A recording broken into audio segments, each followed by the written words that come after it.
Hello, welcome to Veteran Voice. My name is Larry McCullaugh, and I'll be your host today. Our program today is again about World War II veterans. We're honored and privileged to have a couple of World War II veterans with us today who I've known both of them for many, many years, and we're really happy that they've taken their time to come out today and share some experiences with us that they had during World War II. The guest on my left here is Chester Bill Hack. Everybody calls him Bill Hack. How you doing, Bill? It's good to see you. Doing fine, Larry. I'm proud to be here. Well, we certainly welcome you out here. And the other fellows, as I remember, you're a past distinguished veteran that was awarded the Past Distinguished Veterans Award here on Veterans Day a couple of years back, aren't you? It was an honor I was very proud to receive. The year 2001, I was selected as Veteran of the Year, and to me that was a great honor. Well, we're certainly glad to have you here today, Bill. Other fellow's the guy who works on the Veterans Day Parade Committee with me, who I've known for more years than either one of us want to remember, probably, Mr. Leo Ford. Now, Leo, you're a past commander of the Disabled American Veterans, if I'm not mistaken, aren't you? 9 times. 9 times. Are you going to go for the record and do it? No, you don't think so? I think I'm done through that. Well, we need younger people in there if we can get them. Well, Leo, it's good to have you here today, and thank you, Larry. I know that Tom Brokaw has referred to you all as the greatest generation, and I certainly agree with that. It was fellows like you and my father, who was also in World War II, who inspired a lot of us fellows to go ahead and go to Vietnam instead of running away like some people did. So I certainly have the utmost respect for all of you fellows. We have the same thing for you, Larry. Well, thank you very much. Bill, let's start with you, just to get an idea of how you got involved in the military to begin with. Were you already in the military when Pearl Harbor was bombed, or is that the reason that you went into the military? No, Larry, I was actually working in construction, helping to build a Pentagon building in Washington, D.C. When Pearl Harbor came about. And I was still working there a few months later when my stepfather got my mail and brought it out that I had been summoned to draft there in Washington, D.C. And I immediately took the papers down to Washington's draft board and asked them if I could transfer it to Paducah. And I said, if I got to fight a war, I want to go with Kentucky men because they know how to fight. and you know, they granted me that privilege, and I immediately quit my job and come to Paducah, and I had 2 months then before they called me up here in Paducah, and needless to say, I run the streets and had a great time for that 2 months. I spent all the money I had, what little bit I'd accumulated. And I figured I'm going to war. I probably won't need this money, so I'm going to burn it up. And I lived it up for that 2 months. But so you had a good time before you went, even you knew you were bet, going, huh? You bet. Oh, that's great. That was my intent, was to live it up. I didn't know what I was going to get into, but I knew it wasn't going to be too good. So they shipped me and a busload of boys in on August 22nd, 43, up to Evansville to take our physical examinations. And I never did really understand why, but they said, you're going in the Air Force. And they said, we'll give you 30 days to go home and straighten up your business. And I said, mister, I ain't got any business and I got no money. I said, I got $3 in my pocket. I want to go now. And they let me go on. They took me right on down to Keesler Field, Mississippi for my boot training. And while I'm there at Keesler Field, this here big time movie star, I can't think of his name. He's a great fella. Jimmy Stewart. He come to our camp. He was a colonel, and he was in the Air Force. and he told us a big story about they was running these B-17 bombers off of the assembly lines and the B-24 bombers faster than they could get crews to fly them. And he was recruiting men that, like me, that would get on them duty and help fly them bombers. And he told us all the good things that we'd get, like if we'd go to gunnery school, we'd come out a few weeks as a buck sergeant, and we'd get flight pay, 50% extra for flight duty, and them beautiful silver wings, said the girls go for them great, and all this stuff induced me then to sign up, and right away I'm in gunnery school. And So it happened really fast to you then once you went in, huh? Oh my God, yeah. Oh, yeah. that's great. Let me find out where Leo was when Pearl Harbor happened. I had never went in. You were still a civilian when Pearl Harbor happened? Yeah. Do you remember hearing about it on the Oh, radio and everything? yeah, I remember just as well. They was dedicated to Gibbertsville Dam that day. Really? And I got home about 4 o'clock that evening or something, and I heard them on the radio and all talking about it, and they was telling me about it. Now, did you go down and A enlist? couple more years, why, I was become 18, and at that time you couldn't enlist. But I managed to some way to get a hold of the officer, that sent your calls out. See, when you was 18, you had to wait for him to call you. So I went and got a hold of Joe Ely, was in Marshall County, and told him to send me a call. I said, I want to go. My buddies is going, and I want to go too. He said, won't do no good. You was one high. I said, they won't take you. So it didn't do no good that month. I went up and they turned me down. The next month I went again. I went told him to send me another call, and I went. But man, they was taking them by that time, didn't matter. And they was talking about that. Somebody said, well, what are you going to do with that man that's one eye? I said, well, just look over there. I said, there's a man that ain't got no arms. I said, they're taking him. And I said, and another, and then there's blind, they got him. So what branch of the service did you end up in? Combat engineers, worst outfit in the world.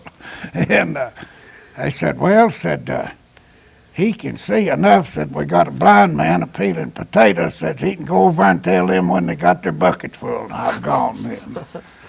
That's a pretty good story. So you ended up going in. You wanted to get in the action, then, didn't you?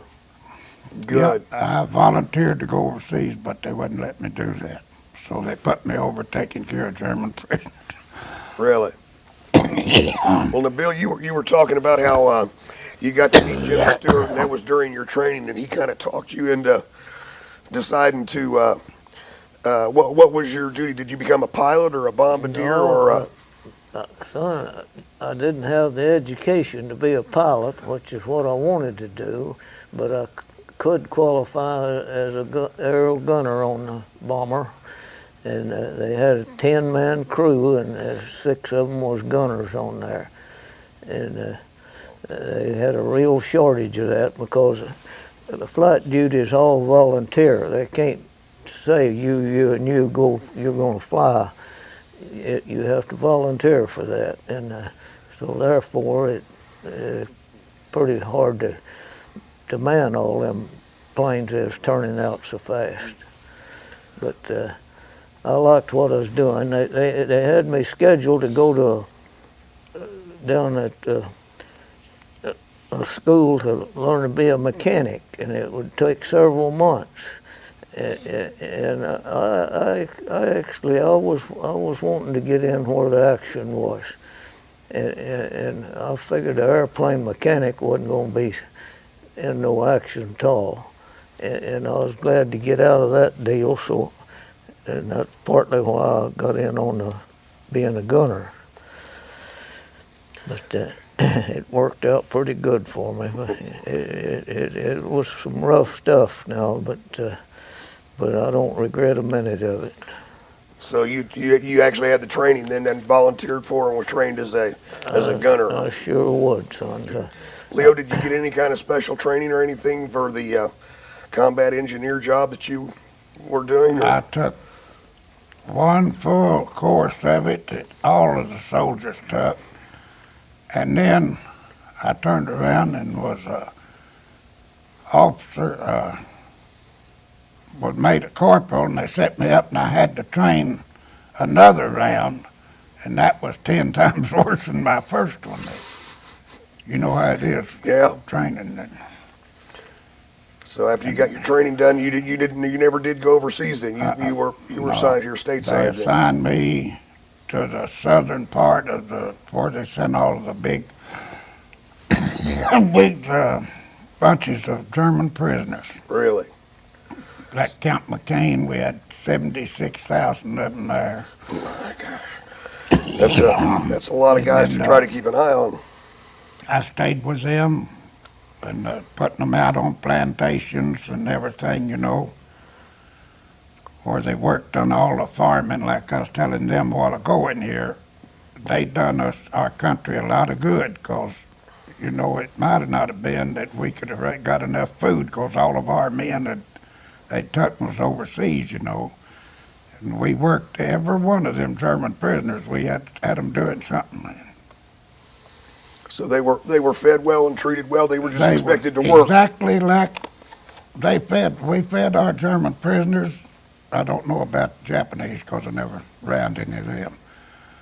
They fed them just what we eat, and operated their barracks is just as good as ours. And, Real good. they claim that's what us treating the prisoners is the reason that we always win. Well, it's good. I know that there's We been. don't mistreat nobody. And I had some pretty rough times over with them. Did you? Some things I went through that I couldn't do it now.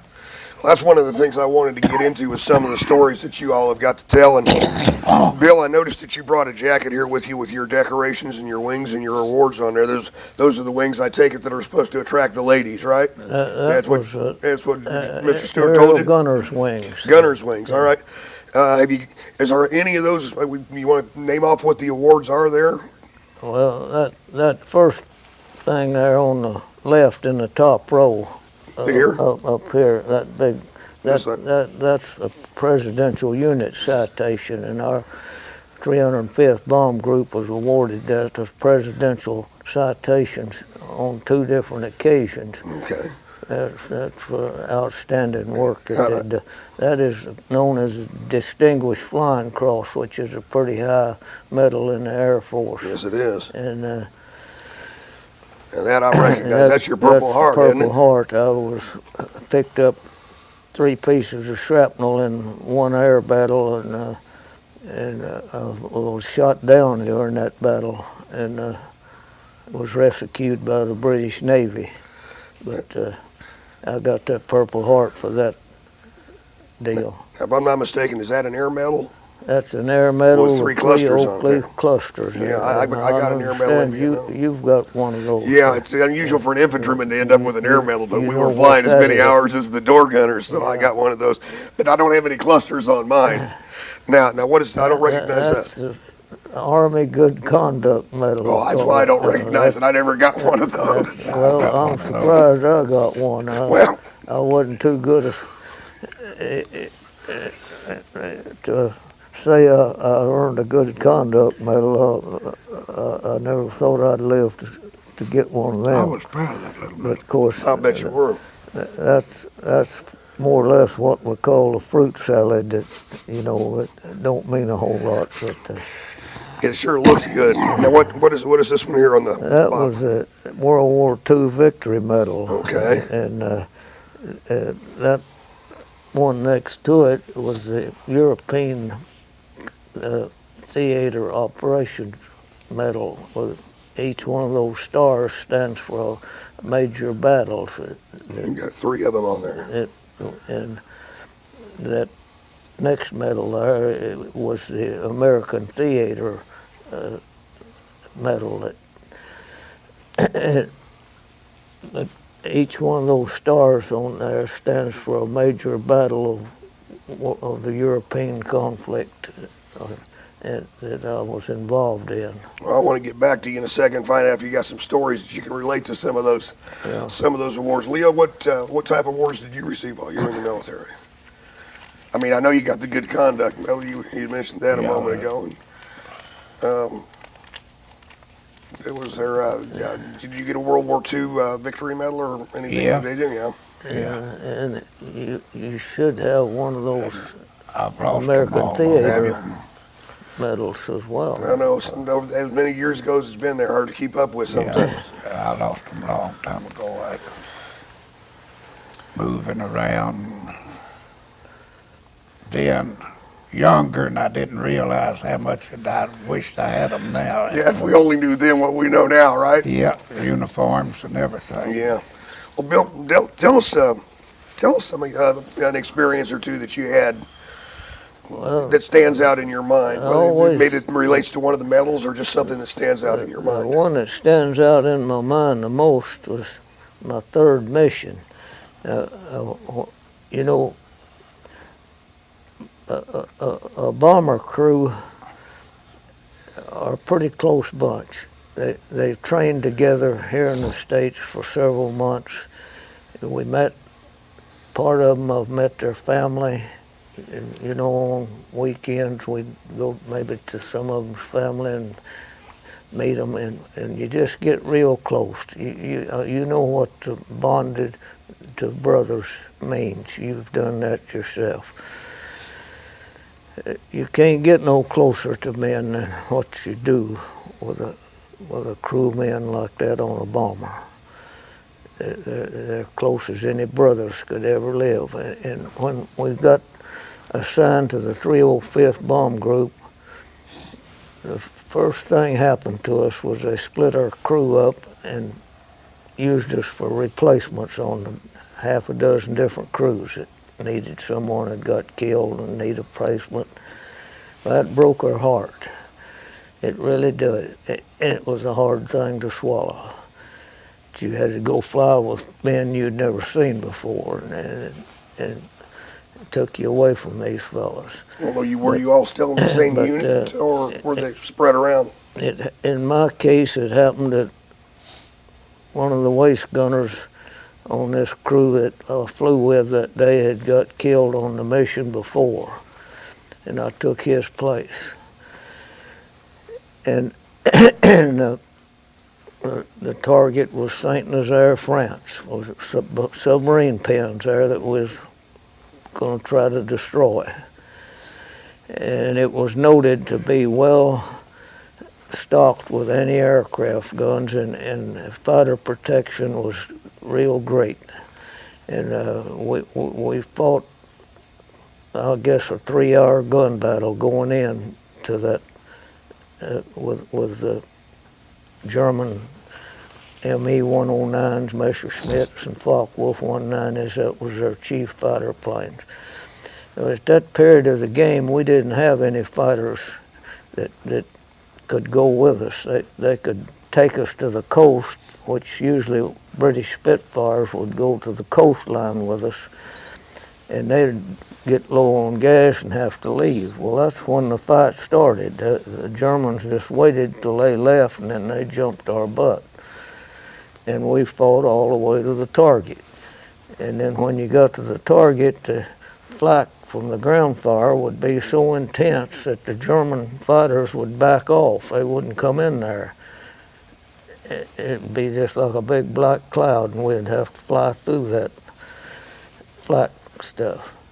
And so even though the fighters had shot us up pretty bad before we got there, then the ground fire finished us off. We flew with 3 planes together. The 2 of them that was with us blew up, and ours was shot real bad, just riddled, but the plane was on fire. We was trying to make it we decided we'd try to make it back to England. But it was a kind of foolish decision because the thing was on fire real bad and subject to blow up any time. But at that point where we had to cross the channel, it's 100 miles across there to England. And we got exactly halfway, and the top of the wing actually melted and caved in. And the pilot set it down in the water. The water was awful rough. But there was 10 of us on there. One of them was wounded, the tail gunner, and I had helped him out of the tail gun and up into the radio room. But he never made it. The rest of us, we had 2 life rafts on these. When you hit the water, one of them will come out on the left wing and another on the right wing. The one on the left wing burned up immediately, and the one on the right wing was shot full of holes, and only one portion of it opened up kind of like a big cigar shape. You couldn't get in it, but you could hang on it. And 9 of us hung on to that thing for 2 hours and a half. This water's cold. It's around 48 degrees, they tell me, in the month of May. And you know how that hypothermia sets in pretty quick, things like that. But there I was with 3 pieces of flak in me, and my face was all burnt, solid blister. My eyes almost swelled shut. And I hung on that thing and helped hold another kid on there that was wounded pretty bad. At the same time, just locked arms with him across this thing and held on. And they sent a flying boat out, the British, and he attempted to land, but he couldn't make it. His water's so rough. And he went back in, and that was a heartbreaking sight to see him turn and disappear in the distance. I tell you, I'll never forget seeing him pull away.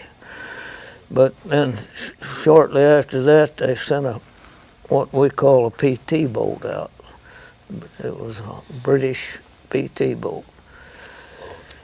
And he pulled up and loaded us aboard and had to come down and tie a rope on me and pull me up on the deck. I was far gone, and I couldn't climb that rope ladder. It laid me on that deck, and that British sailor held my head, and this is old English custom, that cure all ailments with rum. He stuck a bottle of rum in my mouth, and I'm so weak I can't push it out. And he emptied that bottle of rum in me, and that wasn't long, I passed plumb out. I never did know when we landed. I don't know if it was the hypothermia or shock or the rum, but anyway, I was out like a light. I come to, I was in a British hospital, a Navy hospital. And I stayed there 2 weeks. And I got out of there, and they took me to a big mansion that they'd taken over for this purpose. Man, it was really nice. And I stayed there 10 days, and I went back into my base. And the first thing they done, they asked me, what was I going to do? Do you want to continue flying, or you want to apply for some ground job? Or I said, there's 4 men on my crew over in another squadron, including the pilot and 3 other fellas. I said, if you'll transfer me over with them, my original crew, I'll keep flying. And they done that. They transferred me over with them. I come to find out that 4 of that original 10-man crew had already been killed flying with other crews, and them 4 was left, and me made 5, and the other the 10th one had got with another crew and kind of locked it, and he was going to stay there. But that's how bad it was. Now, it picking them off pretty quick when, and they told us that 11, you make 11 of them missions, you're just about considered on borrowed time from then on. You pull 25 and you can take your choice. You can go back to the States or whatever you want to do. But I pulled my 25 and went back to the States and became a instructor down in Drew Field, Florida. Had a world made. Had good barracks and everything, and just do about anything I wanted to. Training these young boys to go do what I'd been doing. And come about that one of the crews I was training, one of the boys on it got sick just as they was preparing to leave and go back over to England. And I went down and volunteered to take his place. And I often said I must have lost my mind to do a thing like that, knowing what it was over there, and then volunteer to go back. It had to be something wrong with it. Well, I've got to tell you, you certainly have my respect. I mean, to complete the 25 missions and to have been shot down like you were and gone through what you did, and then to still be willing to go back into the face of that, knowing what you're getting into, is just an amazing thing, Bill. And that's just that's a fascinating story. And I think it is great. You more than pulled your weight then, and I feel terrible about the fact that you lost as many friends as you did, but I certainly admire you for what you have done. And Leo, we're going to get to you in a minute here, but we're going to take a little intermission here. Yeah, that's going to be a hard act to follow, but I'm sure you've got something. I can't follow. Well, I'm sure that we can find something that we can talk about. And regarding the Germans back here in the United States, I didn't even know that we had brought German prisoners back here. So you can, after this little intermission, you can kind of fill me in on that if you would, please. So we're going to take a short intermission here, a short break, and then we'll be right back in a few moments. Top him off. He's just as good to work with. I worked with him for years after we got out of the service. And he's just as good a man out there working on that construction work, too. Well, he certainly served his time and then came back and did the right thing. And we're certainly proud of both of you. But we'll take a little short intermission here, and then we'll get back and talk for a little bit longer, if it's all right with you fellas. It'll be fun. All righty, we'll be right back. I am the port in the storm.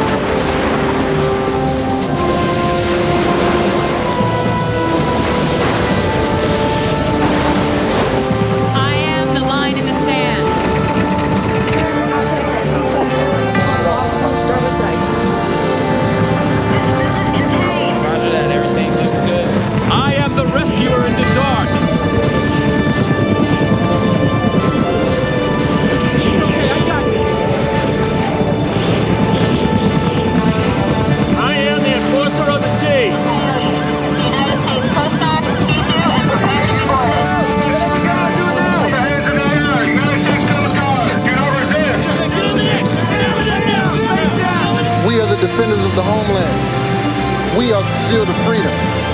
We are the United States Coast Guard. Heed your country's call. Join the Coast Guard or Coast Guard Reserve, the shield of freedom. All right. I'd like to welcome everybody back to Veteran Voice. And just for those who might just now be tuning in, I want to reintroduce my guests. We've got Bill Hack here, who's a World War II veteran, and Leo Ford, also a World War II veteran. They've been sharing their experiences with me, and we're having a pretty interesting little session here. You all are really educating me on things that my father was a paratrooper, but the stories that you guys have got to tell are in different areas than what my father was able to express to me. Now, Leo, you mentioned a while ago that you were in charge of watching German prisoners of war here in the United States, and I didn't even know that we had German prisoners of war in the United States. Shows you how much I know about World War II, I guess. But give us a little bit of background on that, and share some of your experiences with us. Well, I didn't know that they had very many Japanese. I thought all of them were Germans because I had so many of them to take care of. But after I got sort of hurt in training, why, they transferred me into groups to take care of the German prisoners here. And I first went to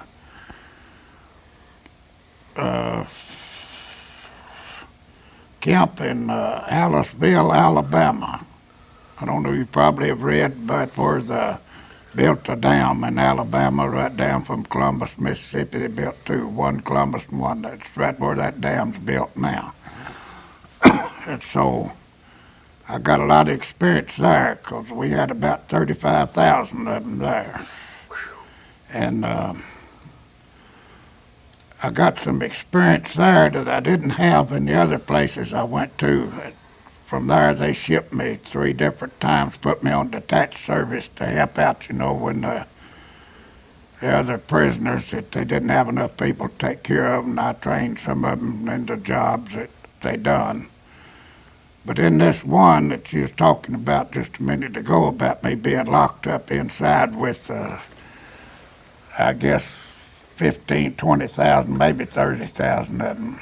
It's a whole compound.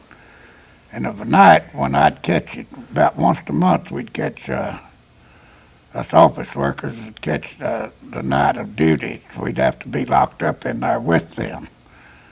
6 o'clock of the night till 6 o'clock of the morning, we was locked up with that many German prisoners, and not but just one soldier in there with them. We'd have to have roll call, or wasn't roll call, barracks. We'd walk through all of their barracks and check to see if they was in their bed. And it wasn't a good feeling. So You'd be one person in there with 35,000 of them mean son of a guns, but they don't think it wasn't some mean soldiers. The Germans had some mean people. and as I understand, you weren't armed. You didn't Nope. have a firearm. No, that wouldn't have been a very safe thing to do. Did you have anything for self-defense, a baton or a radio? I had a or billy club. You had a billy club, Of course, when you're outnumbered 35,000 to 1, I don't know how much good a billy club's going Wouldn't to have do done you. no good at all. It just made them mad. And, Well, is so there any- finally, go ahead. No, I was just going to ask if there's anything, to continue letting us know if there's anything that really stood out in your mind while you was watching these prisoners, or while you were watching these prisoners. Well, one night I walked in one barracks, and they started a gang fight about the time I got inside of the door, and that sort of still stands out. You didn't know which way to go and didn't have nowhere to go. That still stands out. But while I was there, I was mail clerk, acting first sergeant, and mess sergeant, besides my other duties. And that was the reason why I was going to tell you that where they needed help or needed somebody to know something. They transferred me to Camp McCain, where we had 76,000 of them. So finally, as time come around, they transferred me to Tullahoma, Tennessee. And there we went to shipping them out, going back, and I helped them move one camp in from Sparta Mountain. I don't know whether you ever know where it's at or not. They had a little camp of them up there. Also had their cemetery there. And also, they had their German prisoner graveyard was on top of Sparta Mountain. And I have took a 6x6 and backed up to the funeral home there at Tullahoma and loaded it down with bodies. I already had them in the casket, and go to the cemetery and they'd load them out for me. And that wasn't a good feeling, going up through that old mountain, that old big 6x6, that canvas a flopping and them dead prisoners behind you. and you by yourself, that wasn't a good feeling either. So that's about all that really stands out now. I bet that to was me, a. just one thing right after another. So But you, it stands out too, loading a train. I'm talking about a whole train now, loaded with German prisoners. I'd say 5,000 or 6,000, maybe more.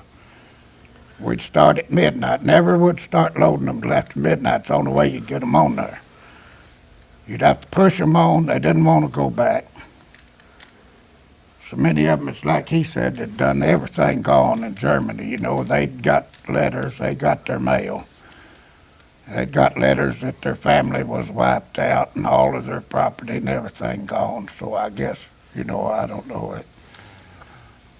You have a feeling for somebody like that, you know, I don't care what they've done, you still. so you were putting them on the train. Is that at the end of the war when they were going to ship them back that's to when we're Germany? shipping them back to Germany. And they knew, a lot of these fellows knew that things were not good back in Germany and Oh, didn't yeah, they particularly want got to go. mail all the time. Oh my gosh. Yeah.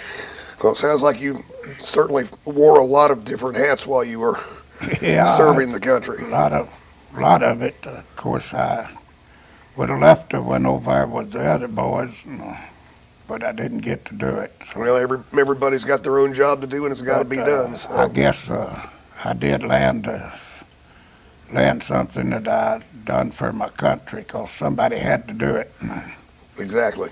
and I'm proud of that. And I'm also proud that if I hadn't have done that and hadn't have gotten the service, I couldn't have helped the people that I've helped for the last 30 years. That's paid for my dearly. I've worked with service officers, helping families get their pensions and things for their little kids. I've seen families that had tears in their eyes when they would get their checks, you know, that I'd worked a lot and helped some wonderful people, service officers that we have. I've put in 30 years of it. I've been good to the DAV that has been good to me too. I guess you'd call it regular. I've put in 30 years. I've never missed a monthly meeting. And looks like, though, now that the way my health's getting, I'm going to have to miss a few, but I sure hate to. Well, you've certainly not only served your country in World War II, but I know that you've done a lot of things for a number of uncountable veterans that you've helped since you've been back and worked with the disabled American veterans. And I know that you also work closely with the American Legion and the disabled American veterans, and you help out the Vietnam veterans also. So you've continued to serve even though you were discharged. You're truly a patriotic man who's done a wonderful job, and I certainly do respect you and appreciate that. Appreciate you. Thank you. Now, Bill, We wouldn't have no DAV without his efforts. He saved it several times from going under. yeah, you two guys go back a long way now, don't you? Oh, yeah. Yeah, my God, yeah. We've been buddies for, hell, ever since 46 or 7, wasn't it? 46. We worked together on a lot of jobs, construction jobs. My gosh, we couldn't have picked a better pair to have in here today then, could we? He did. Now, Bill, when you were talking a minute ago, you said that you did your 25 missions. Yeah. You got your Purple Heart and you were wounded, and you came back and you had it real easy back here in the United States, and you decided to go back? Yeah, that's what combat does to a fellow. You know, he gets a little bit rattled maybe. But I certainly must have had to bend. But too, I had a guilty feeling when I come back home. But I had run out on a fight and left some friends over there. That was my feelings, and I brooded over that. And I got that opportunity to go back over there. I jumped on it. And I don't regret it a bit. I just wish I'd have got back a little earlier than what I did. But getting back to the draft and all that, you know, there was 5. I've got a old paper dated May the 8th, 1946, and it lists the names of 5,000 men from McCracken County that was drafted and sent off to war. And it also lists the names of around 200 that left Paducah and never did come back. And I think I've been trying to get them to do something about that. Them 200 names needs to be put up on a board somewhere on a memorial. They surely got them someplace. Well, most of them's listed in that same paper I was talking about. So those were just Paducah veterans who were, That's something I service think, people that were killed in World War II. you know, that's a heck of a contribution from one little county like McCracken County to have had 5,000 men that was drafted there. Yeah. That probably ain't counting the ones that volunteered and already gone off.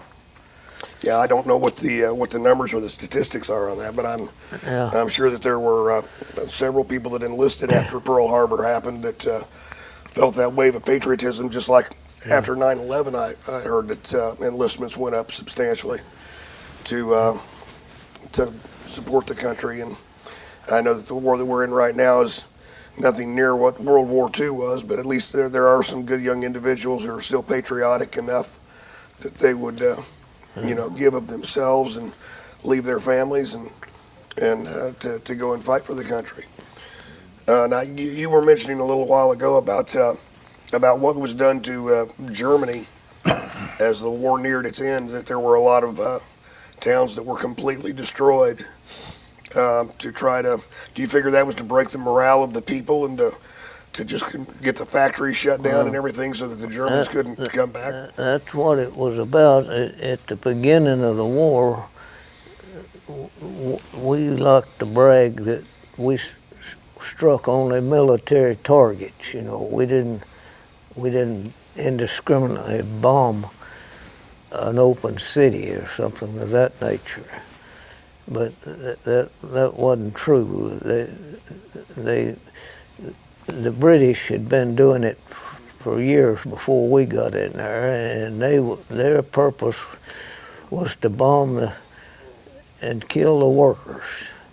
And they made the brags that they bombed a factory. They bombed it when they changed shifts, so they'd get twice as many people. And the purpose was to destroy the entire city, and they did. And we got to copying after them just like they did.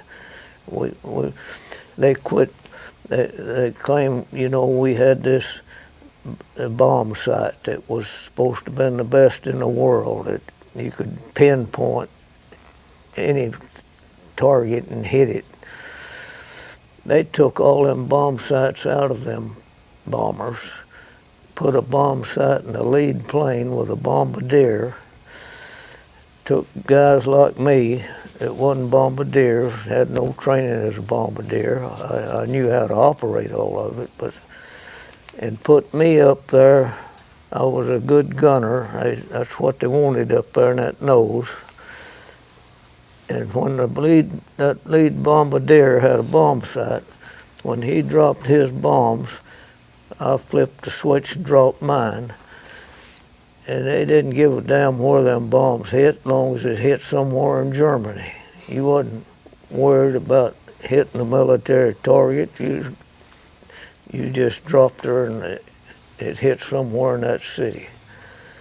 Or somewhere in Germany. That's all that made any difference. Didn't care who it killed or how many.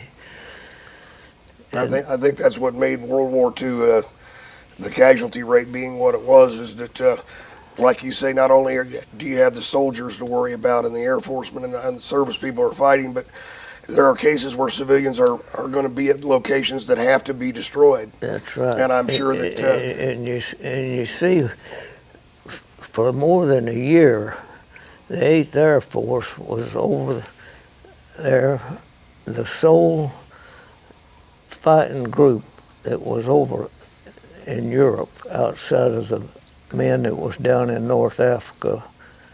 They had a lot of ground war down there. But over on the European side there, the 8th Air Force was the only American troops doing any fighting for over a year. We was laying the groundwork.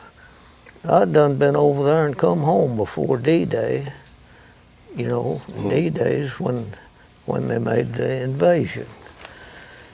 But the 8th Air Force had been fighting all that battle alone, and our purpose was to try to destroy all the factories that was making military weapons, and also the purpose was to wipe out the German Air Force, which we did. The day before D-Day, General Eisenhower made the speech to the ground troops that was going to invade, that if you see an airplane in the sky, it'll be one of ours. It'll be a friendly. And he was right. We had, at that point, we had wiped out the entire German Air Force. And if they had have been as strong as they was a year earlier, they'd have wiped that D-Day bunch out completely with their Air Force. But they wasn't a German plane in the sky when them boys went in there on D-Day, and that saved more than half of them's lives. Well, now D-Day was pretty much the beginning of the end for Germany, wasn't it? Oh, absolutely. After the invasion. That was it. Now, do you remember where you were and when you heard about Germany falling or Berlin falling and the war was going to be over? Do you remember anything about where that? I was when they... When you heard about the war had come, as I understand it, ended in Europe, and then it went on for a couple of months more in Japan until they dropped the bombs on Nagasaki and Hiroshima. I remember the announcement that when it was over, and I was at an air base over in Europe, in England, and they immediately loaded us up. All the bomber crews and their planes, and sent us back to the United States. And our purpose was, and what we was going to do, and I've always regretted this didn't pan out that way. They flew us back within a week after Germany surrendered. 8th Air Force was on their way back to the States. Every crew was flying on their bomber. We landed in New York. They put a pilot on them planes and flew them to California, and they gave us a 30-day furlough and told us to report to California in 30 days and get on them aircraft and go to Okinawa. And our purpose was going to be to sink Japan, sink that damn island completely. And with them 2,000 B-17s, we would have sunk it. They'd have made that atomic bomb look like playing, you know. That's what it would have amounted to. And I was actually, they stopped my train that I was on going to California after having been on my furlough. Stopped my plane in Sioux City, South Dakota, pulled me off of there and give me a discharge and sent me back home. And I was disappointed. I wanted to bomb Japan. I wanted to sink that son of a bitch for what they had done. And I ain't kidding. I felt that hard about it. And if we'd have got the chance to do that, we'd have made that atomic bomb look like kid stuff with them 2,000 B-17. So you wanted to go ahead and do it the old-fashioned way. I wanted to clean it up because of what them damn devils had done. I knew all about the things they done, like the death march of Bataan to our boys. I had some friends in that damn death march of Bataan. And they never was right and never have been right since, them boys that tortured and run through there. And I would have I'd have give my right arm to have got to flew some missions over Japan. Well, I can see why you would have those feelings. Leo, do you remember where you were and how you heard about the end of World I War was II? just thinking about it, but I think I was still in Fort Belvoir, Virginia, close to Washington, D.C. I believe it's because they got mad about it, the soldiers did. You know, at one time they got in there and took that over there. You remember that, Bill? Yeah. And they pulled it out, and they pulled them out to let Russia in, wasn't it, or something? They wanted to be the ones that take it, and the United States had it won and pulled the soldiers out. Right. And boy, you talk about soldiers in a camp mad. It's like he's talking about he was about Japan. I mean, some way or another, Russia wanted to take it. They wanted to be the one took it. And then the American boys already up and had it took. And then, boy, that caused a confucus, as a little boy said. That was probably one of those political type of things that came into play. I know I've seen documentaries about that, and Right. and during World War II, I know that Russia was part of the Axis. They were our ally, and then right after that is when the Cold War started, as I remember, if I'm correct in what I've seen. And I remember that there was a lot of hard feelings about that because there was a big row about it. the Americans thought that they had done the job, but they were going to have to turn around and let the Russians take credit for political that reasons. many more lives Yeah. because, you know, I think it was 30 more days before they got in. And anyway, I had another thing I remembered that happened to me. It Go was ahead. sort of shocking. You know, I told you I was transferred from Alabama to Mississippi, Camp McCain, Mississippi, at Grenada, Mississippi. And I got off of this little bus that they come pick me up from a train in. Well, somebody, all them prisoners, that's all they seen is all them prisoners out there. Somebody went to hollering, "Hey, Leo, Leo, Leo." I look, what the hell is German prisoner? Says, he ain't hollering at me, but he wasn't. Here he come running. And it was one of my interpreters from where I'd just come from. Was already, he'd been shipped out and I didn't know it and beat me there. That's a funny feeling. So you had no idea that he was there. I didn't have no idea. You're trying to figure out who knew you were there, huh? And he was one of them that had went back to Germany for a visit. He was working and lived in Texas, and he went back for a visit, and they grabbed him. So the first chance he got, he give up and was tucked in as a prisoner, you know. So he was actually a German person who worked with you as an interpreter then. Yeah. Okay. They Yeah, that grabbed would him up and put him in the army while he was over on a visit. Okay. Well, I know that there were a lot of crazy things that happened during that war. I mean, all through it. It was a long war. It took a lot of civilian I just happened casualties. to think of that happened there, but it sort of gave me a funny feeling, you know. I bet it would to hear somebody yelling your name from out there with all those Germans. They're a German prisoner. Wondering how they got to know you that well, huh? Well, guys, we're getting down to the end of the time here.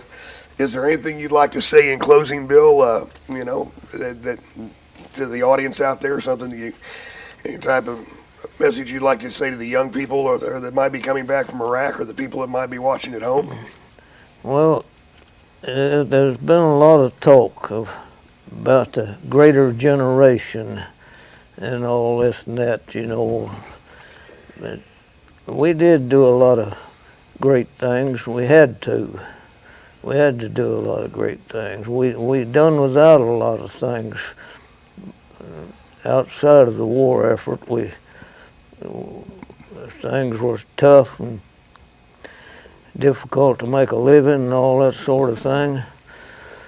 but I'll still say that we were no greater than the generations that we've got out there right now.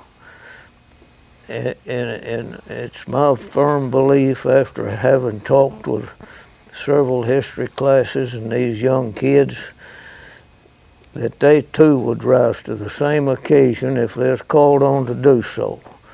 They could handle it, and they would handle it. And I'm just as proud of them as was my generation, like they claim was on those books they put out about us being the great generation.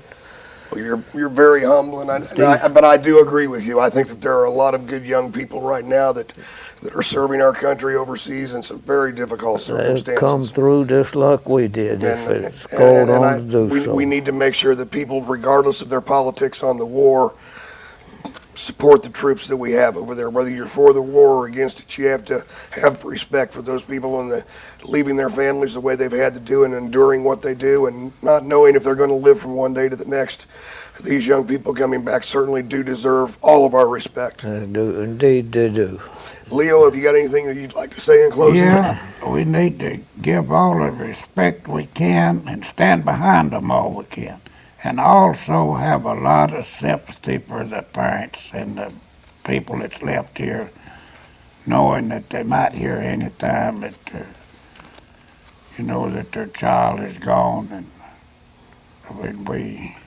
they've got my full respect. So that's something that's not thought about or talked about much, is the fact that a lot of these fellows and ladies that are over there right now are National Guard and Reserve people. They've had to leave their jobs.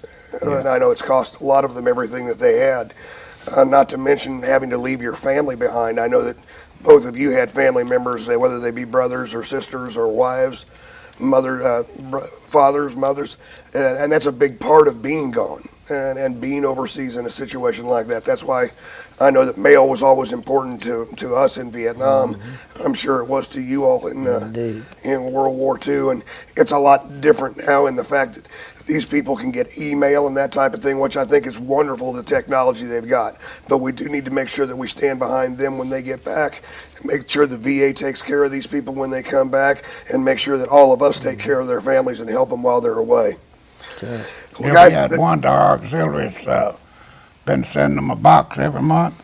He came by the other day. I was down at my daughter's car lot and thanked him, said how much that box. And he said, it wasn't only me. He said, I divided it with everybody. And he come twice. He come by to thank them for that. And I would encourage people at home to do that. If you can, put together a little care package. Talk to the local recruiters. They can tell you what type of things they can have. I want to thank both of you fellows for coming on today. Bill, it's been a real honor to listen to you talk and hear your experiences. Leo, I've always had a lot of respect for both of you, but I really appreciate you coming on today. I look forward to working with both of you in the future in any way that I can to further veterans benefits and affairs and help the young men and women that are coming back. I'd like to thank the people here at Channel 2 for allowing us the time to come on the air and do this show. And I want to thank the audience for tuning in and being patriotic and listening to the gentlemen who have served this country. We appreciate you too. Well, thank you. You have been a leader in my book. Well, I appreciate that. It's been my pleasure to work with gentlemen like you. So. We laid it on him, didn't we? So until the next time, we'll see you on Veteran Voice. Thank you.